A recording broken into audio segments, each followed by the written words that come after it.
അല്ല ഇങ്ങനെ പഠിക്കാതിരിക്കുന്ന സമയത്ത് മറ്റു കുട്ടികളിൽ നിന്ന് ഇങ്ങനെ എന്തെങ്കിലും കുത്തുവാക്ക് അങ്ങനെയൊക്കെ കേട്ടിട്ടുണ്ടോ? പിന്നെ 6ാം ക്ലാസ് ഒരു കൂട്ടുകാരി പോലും ഉണ്ടായിട്ടില്ല.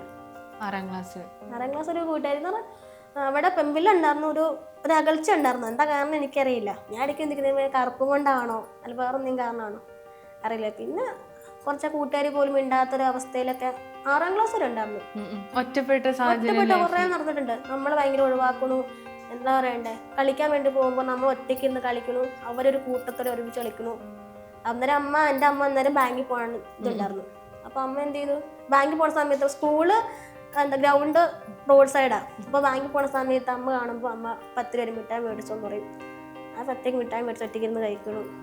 അപ്പൊ നമ്മള് കുഞ്ഞു മനസ്സിൽ നമുക്ക് അങ്ങനെയൊക്കെ നമ്മൾ മാറ്റുന്നത് ഭയങ്കര വിഷമവും ഇതൊക്കെ കരഞ്ഞ് വീട്ടിലൊക്കെ പോയി പറയായിരുന്നു. അത് ഇടയ്ക്ക് എന്തെങ്കിലും കാര്യം പറയുമ്പോൾ പറയും, നീ ഒന്ന് ഓർക്കണം, നീ ഇതുപോലെ ചെയ്തിട്ടുണ്ട്, എനിക്ക് ഇതുപോലെ അവസ്ഥ വന്നിട്ട് അപ്പൊ ഞാനുണ്ടാവാറുള്ളൂ എന്നൊക്കെ അമ്മ ഇടയ്ക്ക് പറയും. അപ്പൊ ഓർക്കാൻ സത്യം പറഞ്ഞാൽ 6ാം ക്ലാസ് ഒരു കൂട്ടുകാരി പോലെ എനിക്ക് ഉണ്ടായില്ല. 6ാം ക്ലാസ്സിലെ കൂട്ടുകാരിയോ വേണ്ടി പറയാൻ ആരും ഉണ്ടായിട്ടില്ല. അപ്പൊ അന്നേരം ആരാ ഒരു കൂട്ടിന് അമ്മയൊക്കെ ആയിരുന്നു വർത്താനം പറയാനൊക്കെ? വീട്ടുകാർ തന്നെ ആയിരുന്നു. വീട്ടുകാരൊക്കെ ആയിരുന്നു ഏറ്റവും കൂടുതൽ ഉണ്ടായിരുന്നത്. കളിക്കാൻ വേണ്ടി ഒറ്റയ്ക്ക് കളിക്കുള്ളൂ. സ്കൂളിൽ പോവാണെങ്കിൽ തന്നെ ആരും ഉണ്ടായിരുന്നില്ല.